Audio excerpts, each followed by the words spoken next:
Good day, everyone. Welcome to Trinity Music Academy and Allied Services Limited Nigeria, where we repair musical instruments, we train people how to play musical instruments, and we sell musical instruments. This particular keyboard was brought to us by one of our customers. He's also an engineer. So the issue with the keyboard is actually sound.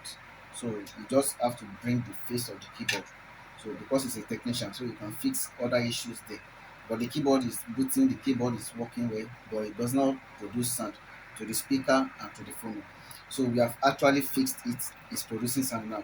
But we just want to use this opportunity to explain the sound mechanism on PSR S670, how the sound works, or if you are a technician, what are those things you need to check when you have issue of sound on PSR S670. So let us test this one to confirm that the issue is already been resolved. So since there is no speaker, we have connected it to the combo over there. So it has completed booting now. You can hear the sound. So very loud and clear. So the sound of this particular one now is working. So what we need to do now is just to explain the mechanism of sound on PSR S670.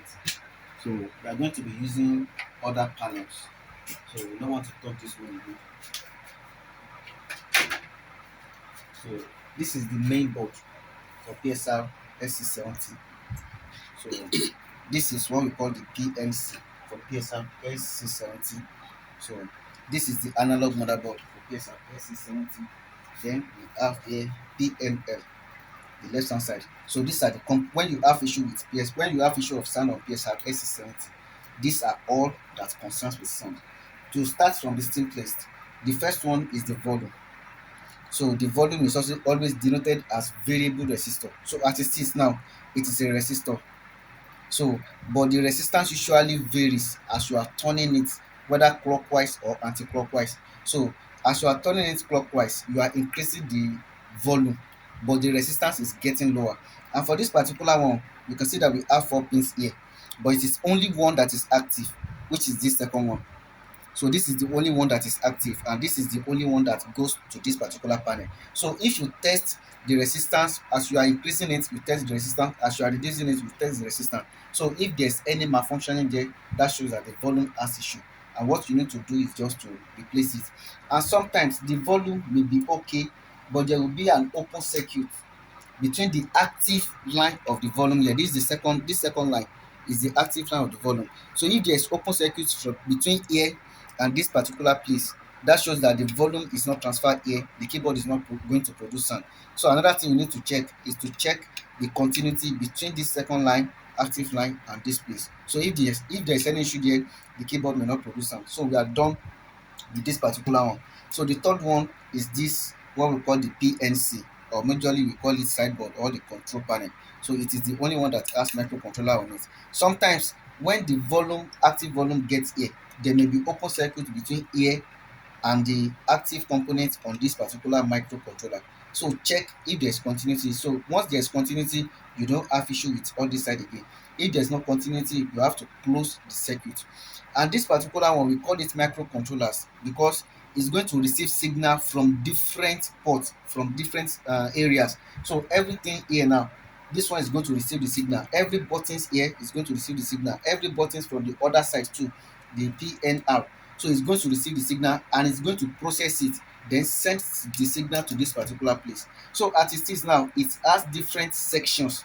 It has the sound section, it has the functionality section, it has the switch section, because the switch button that is coming from this side too is coming here.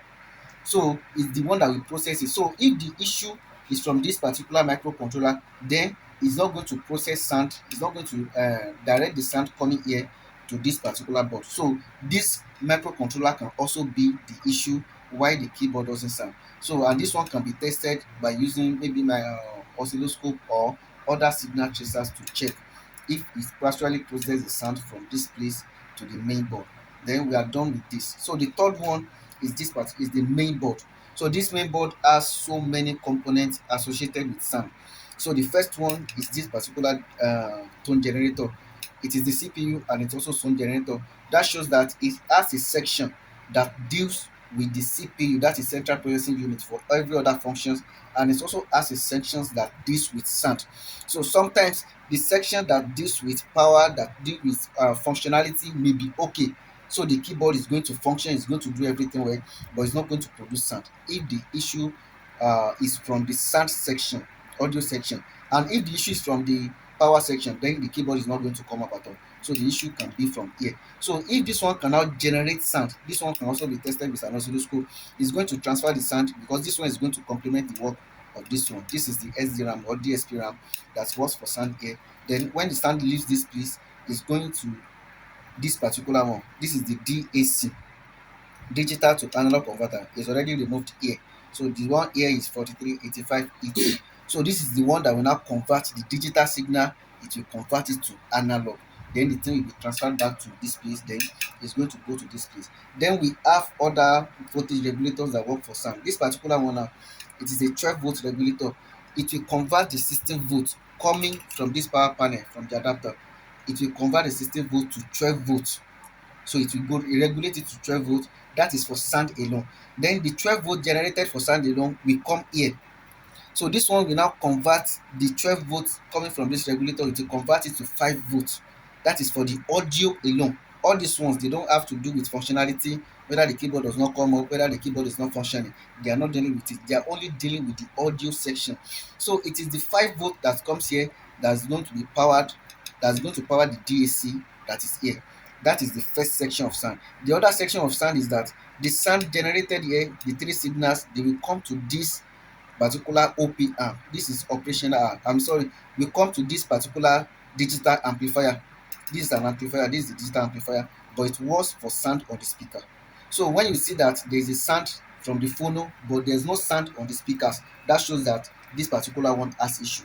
And the same way, if there is sound on the speaker and there's no sound from the phono, it is most likely that the issue is from the DAC. So both of them are taking signal from this particular tone generator. So they are not sharing the signal. This one takes its own signal, this one also takes its own signal differently. So this one can work separately and this other one can also work separately. But if there is no sound in all of them, so the issue can be from the tone generator, the issue can be DSP RAM, the issue can be these two, the issue can be voltage regulator here, it can be voltage regulator here. And sometimes we have OP amps.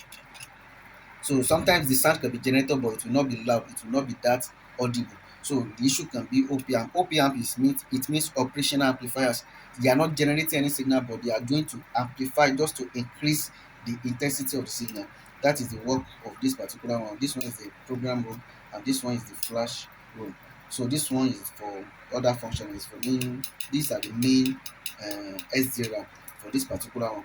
And on this analog amplifier, so we have two component there that can have issue of sound. So the first one is this OP amp, this is an OP amp, and the second one is the phono. So if this one is bad, sound will not be able to come out from this place. And if this one is bad, sound will not be able to come out from every angle, because sometimes it's going to block the sound that is coming from this particular place. So with this now, when you have issue of sound on Yamaha PSR S670, you can just follow the stepwise direction and stepwise explanation that we made here. Start from the volume, go to this particular PNR. When you are done, check this one, and when you are done, check the main body if there are signals and everything there. All these voltage regulators, you can test them with normal voltmeter, or we call it multimeter. So just set it to where we have the voltage and check everything. The issue can be OPM, the issue can be here. So sometimes when people now bring work, like they want to work on sound, we don't have a fixed price, because if the issue is here, the cost cannot be compared to if the issue is here. The cost cannot be compared to if the issue is from the volume. The cost cannot be compared to if the issue is from the main board. So that is why when you say you have issue, you are telling us what is the price or what is going to cost you. We tell you that we diagnose, and that is should be the normal mechanism for every engineer. It is when you diagnose, you know where the fault is, and that will now determine the cost of repair. So if you have any question or any further inquiry, just contact us. You can send a WhatsApp message, or you can just call the following phone numbers: 070 344 816 22 or 081 34 02 5174. If you are in Lagos, you can visit us at number 3 Victoria Close off Orchard Street, Diamond Estate bus stop along Isheri Igando Road, Lagos. Thanks for watching.